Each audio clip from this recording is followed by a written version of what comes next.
Hi guys, recently I had this conversation with this guy who had purchased a lens, and when we were talking I asked, so what's the maximum aperture, so the maximum opening of your lens? And he said to me, oh, it's f/22. And I said, no, it isn't. And of course you guess it right, the discussion began, and now is the optimal moment to explain it once and for all.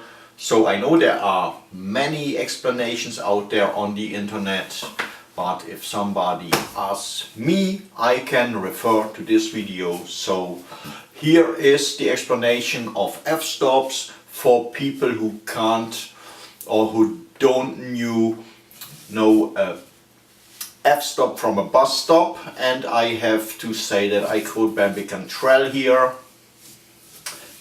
So let's go. As you know, photographers are measuring everything in stops. Everything is measured in a stop of light, and when it comes to lenses, we measure the aperture in f-stops. The aperture is the opening that lets light in through the lens on the surface of your sensor. And the f in f-stop refers to the focal length. The focal length is, of course, for a lens that's like this, a 70-200, 2.8. 70 millimeter to 100 millimeters, it's a zoom lens. And then we have a 50 millimeter lens, for example, prime lens, no zoom at all. So let's talk about the f-stops. The f-stops represent the aperture, as I said, and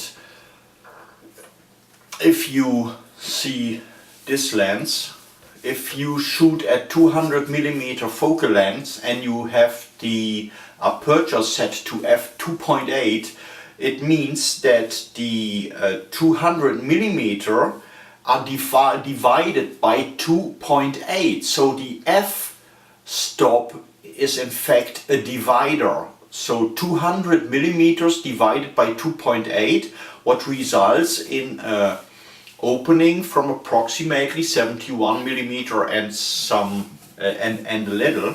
And if we go to resume to 135 millimeters, the opening at 2.8 will be 48 millimeters and something. At 70 millimeters we have a smaller opening, and this will be something 25 millimeters. If we shoot with the same focal length at f8, it looks quite different. The opening will be smaller. If we shoot then at 200 millimeters, the opening will be 25 millimeters.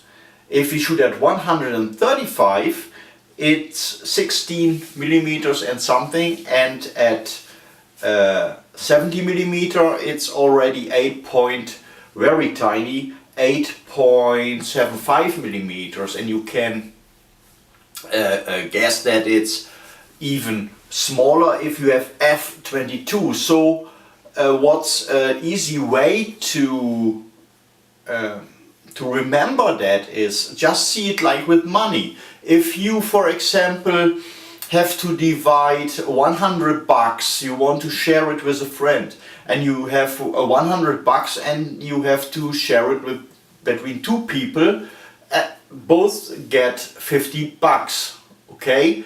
If you have to divide it through 10, so if you share it with 9 of your friends, so everybody gets a smaller amount. So 10 is the divider. It's a larger divider, but the result will be smaller for everybody involved in this transaction.